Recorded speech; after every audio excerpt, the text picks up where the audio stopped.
Déjà fragilisé par la crise du nickel, le marché de l'emploi a été profondément bouleversé depuis le 13 mai, obligeant de nombreux Calédoniens à repenser leur avenir professionnel. Dans ce contexte, l'alternance apparaît comme une opportunité pour se reconvertir et redonner un souffle à l'économie locale. Ça vous parle? Bonsoir et bienvenue. À la croisée des chemins entre formation et emploi, l'alternance offre des avantages tant pour les entreprises que pour les alternants eux-mêmes.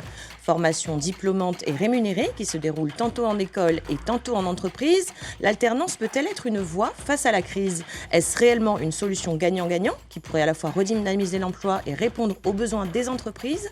Pour en parler, je reçois ce soir David Leclerc. Vous dirigez l'un des 8 centres de formation en alternance du pays, celui de la CCI, la Chambre de commerce et d'industrie. Et à vos côtés, Rina Koumar, vous êtes responsable de vente directe à Canal+. Et à ce titre, vous accompagnez et formez depuis plusieurs années des alternants qui intègrent votre équipe commerciale. Vous nous partagerez votre expérience. Bonsoir à tous les deux et merci d'être avec nous. Bonsoir Chloé. Et puis en fin d'émission, pour sa dernière chronique Ça vous regarde, Anne Lataste de l'Observatoire de l'environnement L'Œil nous rejoindra et nous emmènera sur la côte oubliée.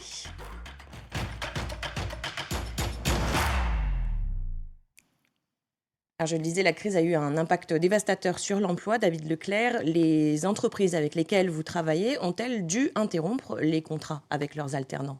Effectivement, un certain nombre d'entreprises ont eu des difficultés telles qu'elles n'ont pas pu accompagner leurs alternants tels qu'elles l'avaient prévu, que ce soit des étudiants, des alternants qui étaient en première année ou qui étaient déjà sur la phase, la deuxième partie de l'année ou la deuxième partie de la formation. Oui.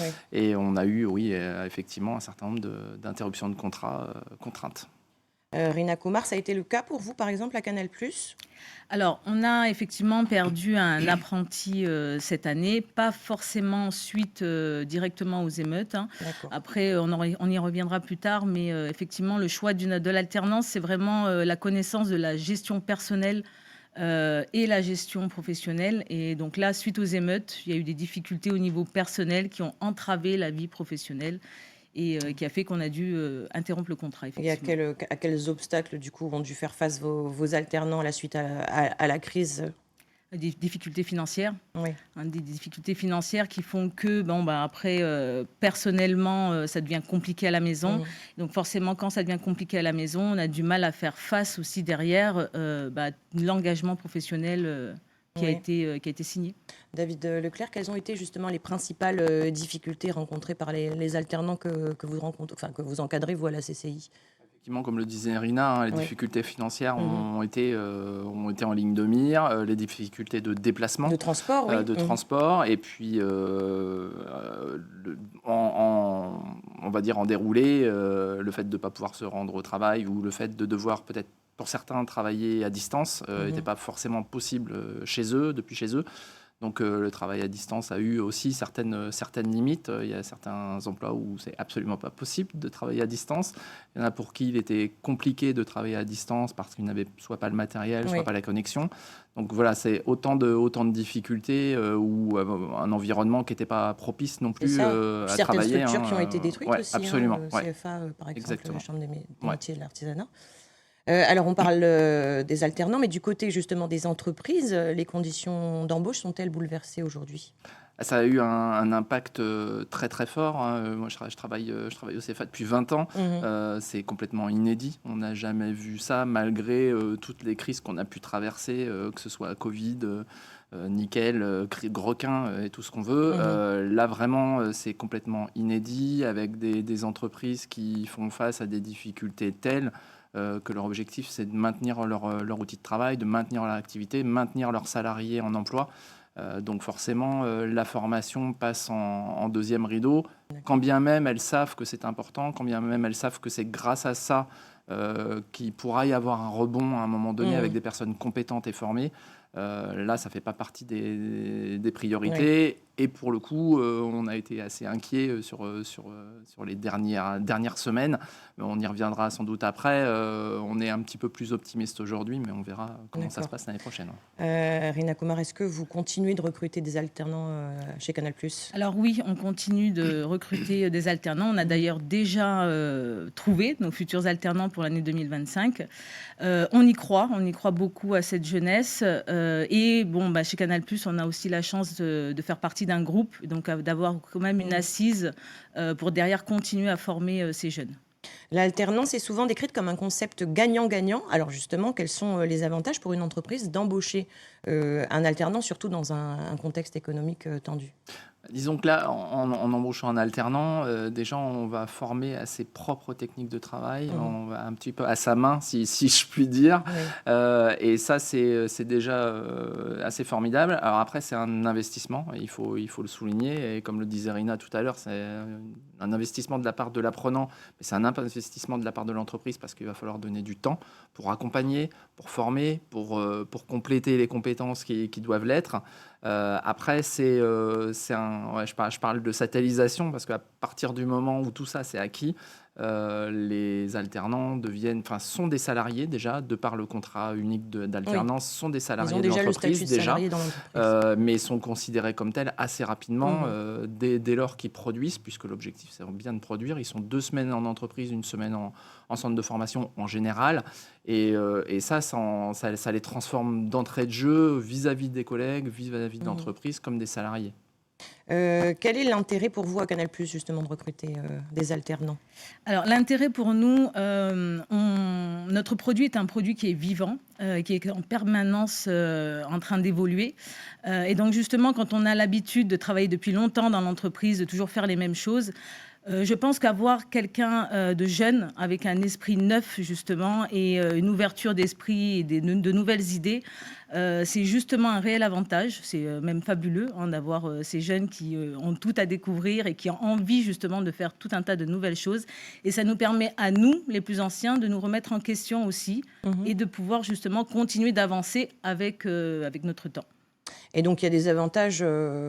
Alors, c'est pas que des jeunes, d'ailleurs. On parle des jeunes, mais il n'y a pas que des jeunes. Parce qu'avant, il y avait un âge limite, il me semble, pour l'alternance. Et aujourd'hui, c'est plus le cas, c'est ça? C'est ça, depuis la réforme de 2019, l'alternance est accessible à partir de 16 ans et sans limite d'âge. Et sans limite d'âge. Et quels sont justement, alors il est possible, quels sont les avantages pour l'entreprise d'un point de vue, ils peuvent disposer d'aides, en fait, il y a des aides qui leur sont proposées parce que c'est quand même un investissement, il faut les former. Et à ce titre-là, on leur propose des aides, lesquelles? Est-ce que justement ça peut être un argument pour les recrutements? Oui, alors c'est effectivement un argument. C'est une rémunération qui est fonction du diplôme suivi par l'alternant et de la durée de la formation. Donc on est entre 40 et 100% du SMG, fonction du niveau de formation. Donc voilà, déjà c'est une rémunération qui est adaptée payée par l'entreprise, absolument. Une formation, un coût d'indemnité, de salaire qui est exonéré des charges sociales. Donc c'est aussi un autre avantage. C'est pas rien. Non, c'est pas rien. Et puis également, il y a un engagement de la part de chaque CFA d'accompagner le tuteur en le formant, parce que on peut être tuteur, mais on peut être un très bon professionnel, mais pas forcément aguerri. Alors on ne demande pas d'être formateur en entreprise. Néanmoins, il y a une notion de transmission, de lien avec le CFA. Et là, nous, on est là pour les accompagner. Donc, il y a une formation qui est dispensée gratuitement. Et après, le gouvernement octroie une prime pour chaque contrat signé, entre 30 et 50 000 francs. D'accord. Et du côté des alternants, quels sont les principaux atouts? Les principaux atouts, c'est une formation qui est gratuite, une formation qui est rémunérée. Donc gratuite, ça veut dire ça veut dire que les CFA, il n'y a rien pour à suivre payer. les cours, pour suivre les cours, c'est absolument gratuit. C'est gratuit. Après, quand on va en entreprise, on est salarié. Donc qu'on soit en cours ou qu'on soit en entreprise, on est rémunéré sur une base mensuelle comme un salarié. Oui.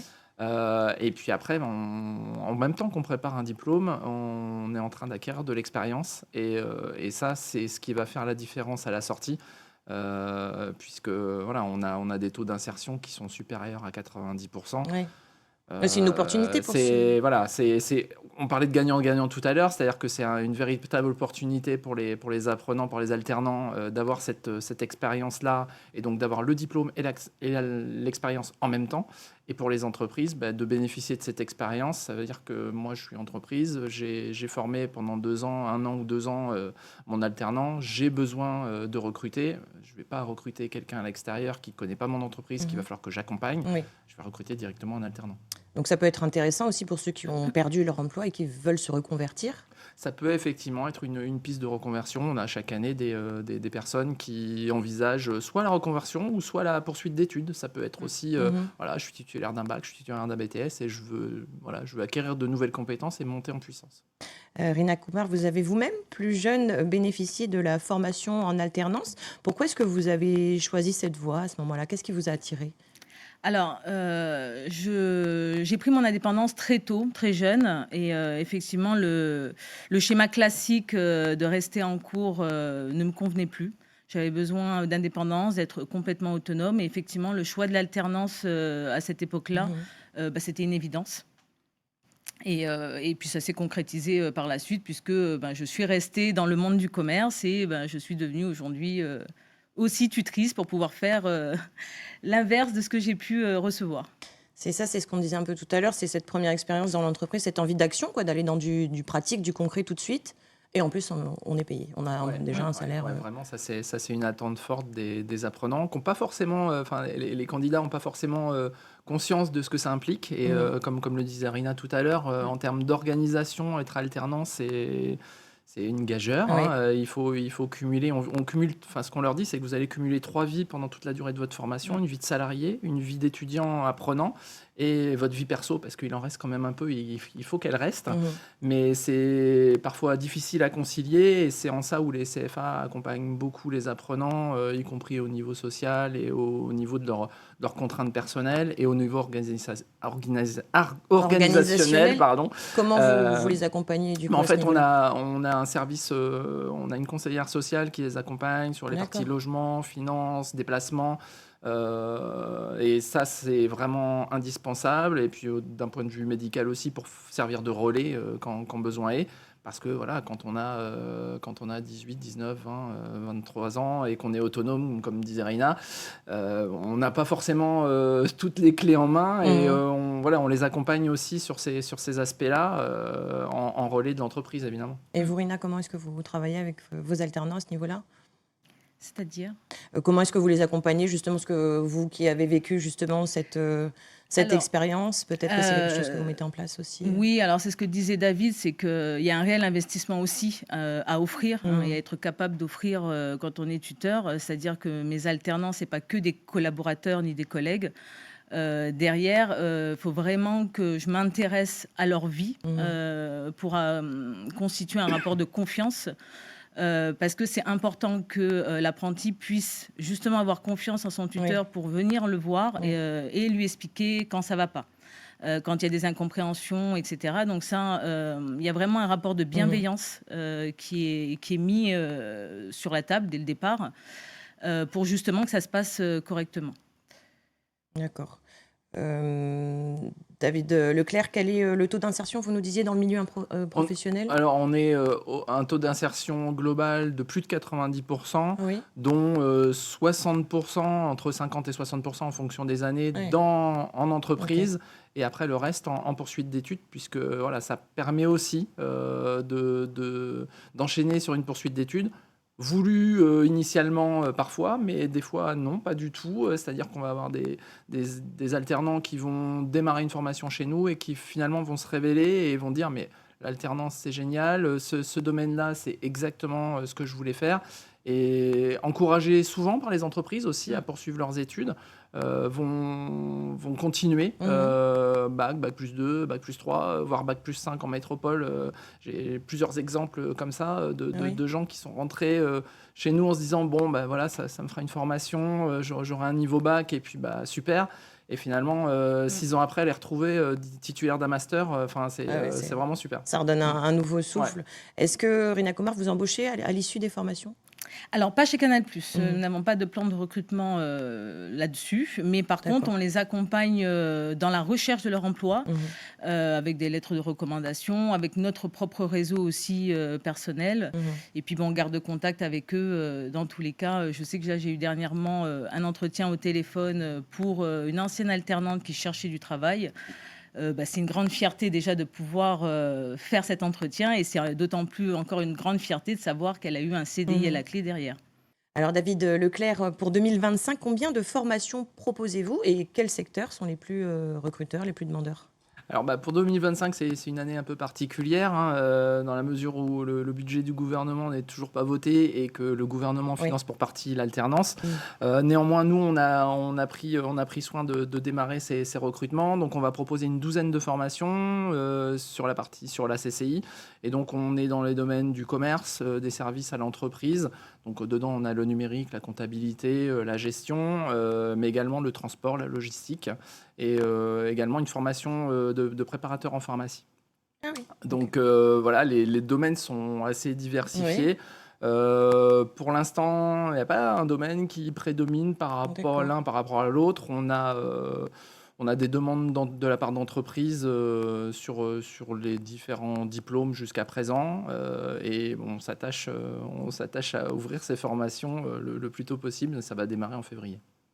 Rina Kumar, vous accompagnez et formez des alternants depuis 2020. Mmh. Ce sont, des personnes que vous suivez pendant un cursus de 2 ans en général, c'est bien ça? Tout à fait. 2 ans.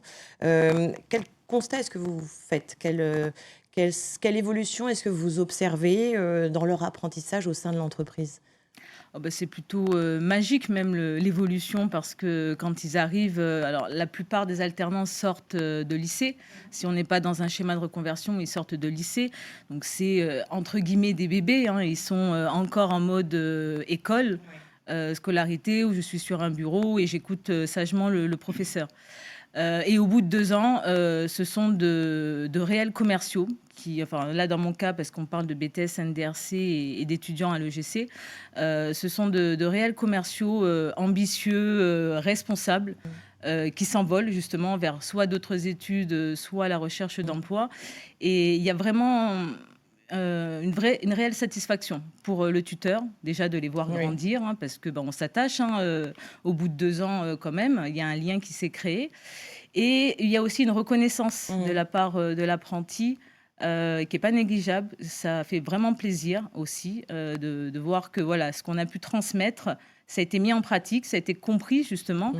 et que on grâce un petit peu à ce qu'on a fait pendant 2 ans, on met, sur le marché, un commercial qui a une réelle posture Mmh. professionnelle. Parce que c'est aussi ça la Oui. différence, de faire l'alternance, c'est de comprendre et de vivre, là justement la posture professionnelle qui est pas forcément quelque chose qu'on peut comprendre en théorie. Il faut Mmh. vraiment vivre, avec ses collègues pour savoir qu'il y a le respect et des certains codes à avoir en entreprise et donc tout ça, voilà, c'est, pour moi extrêmement bénéfique, d'être tuteur, et pour l'alternant de suivre, ce genre de formation. Est-ce qu'il y en a qui ne vont pas, jusqu'au bout ou qui ne valident pas, leur parcours, David Leclerc et surtout pourquoi? Oui, alors effectivement, ça rejoint ce qu'on disait tout à l'heure sur la difficulté d'organisation et de suivre cette formation qui est exigeante. On va dire une quinzaine, entre 15 et 20% maximum. On est plutôt entre 12 et 15% D'accord. d'abandon de OK. la formation au cours d'une ou deux années en fonction des cursus. C'est souvent lié à ces difficultés d'organisation. C'est souvent dans la première partie, on va dire le premier semestre. Oui. C'est un peu le premier semestre qui est déterminant, un petit peu dans toutes les formations, mais en alternance a fortiori. C'est ce que décrivait Rina, c'est-à-dire qu'au démarrage, il y a vraiment une mise en route. Oui. Il y a une organisation à trouver, un schéma de fonctionnement qui permettent de tout gérer et de s'approprier plein de choses. Mmh. Il faut s'approprier un contexte professionnel, il faut s'approprier comment travailler en équipe, il faut s'approprier la gestion par un tuteur de son activité presque au quotidien et en même temps travailler. Et quand on est au CFA, il y a les cours, c'est 39 heures de cours puisque Mmh. ils sont rémunérés sur la base de 39 heures. Donc 39 heures de cours, c'est très conséquent. Oui. Et en dehors des cours, il est nécessaire de continuer à travailler ce qui a été vu en cours en lien avec l'entreprise. Donc ça fait vraiment une grosse somme de travail et c'est en général ça qui va jouer sur les 6 premiers mois. Après, voilà, il va y avoir aussi les difficultés personnelles. Et à partir du moment où on a des difficultés personnelles en alternance, ça devient vite compliqué parce que justement, il faut tout gérer et que ce sont des petits grains de sable. Et c'est là où nous, on intervient pour faciliter dès qu'on le peut en amont et vraiment en lien avec l'entreprise. C'est-à-dire que ça se traduit souvent soit par des résultats un peu compliqués, soit par des absences au CFA ou en entreprise ou des difficultés rencontrées en entreprise. Et c'est là où le lien il est très important parce qu'on est, on est main dans la main avec l'entreprise pour accompagner l'alternant chaque jour finalement. C'est déjà arrivé avec des alternants que vous avez encadrés? Parce que là, c'est principalement organisationnel, vous le disiez. Pas que, mais ça peut être aussi... Ça peut être financier, la rémunération de l'alternant. Ou alors, ça ne nous plaît pas, non? Ça peut arriver? Ça arrive aussi. Il y a effectivement parfois des... ah non, finalement, c'est pas fait pour moi. C'est pas ce domaine-là. Alors, c'est plutôt le modèle alternance qui convient pas. Moi, j'ai plutôt tendance à dire tout le monde n'est pas fait pour l'alternance et l'alternance n'est pas fait pour tout le monde. C'est vraiment un modèle à part. Il faut adhérer. Quoi. Oui.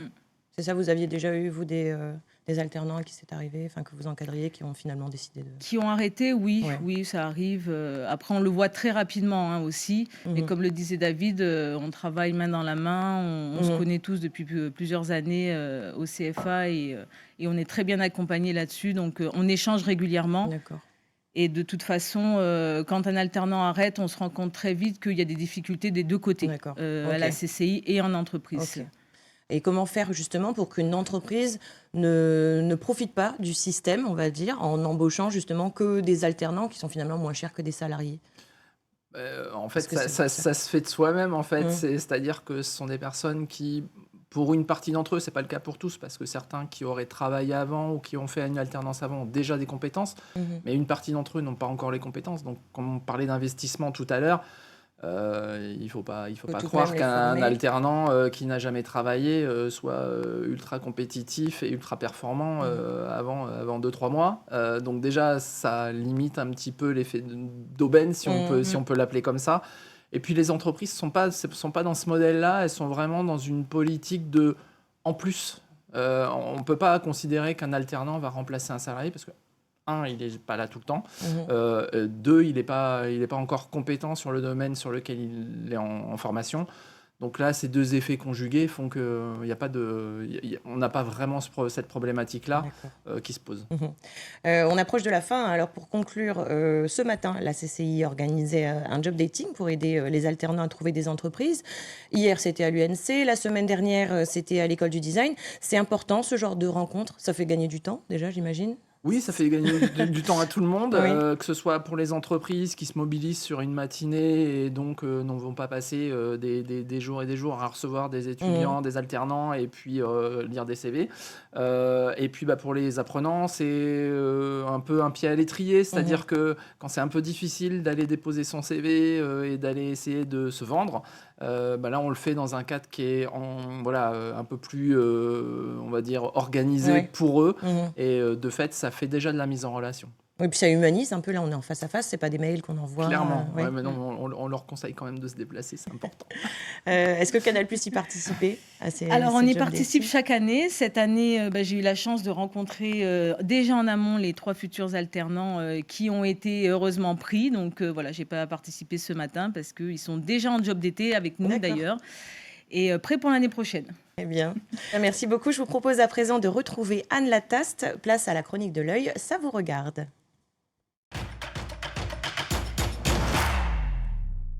Salut Anne. Salut Chloé. Ce soir, tu nous emmènes sur la côte oubliée. C'est ça Chloé, la côte oubliée ou Wainvu ou Puapereu en langue, puisqu'elle est à cheval sur les airs Harachu et Jubea Capone, est un trésor de biodiversité, on ne fait que le répéter, jusqu'ici plutôt bien préservé car protégé par ses habitants et difficile d'accès.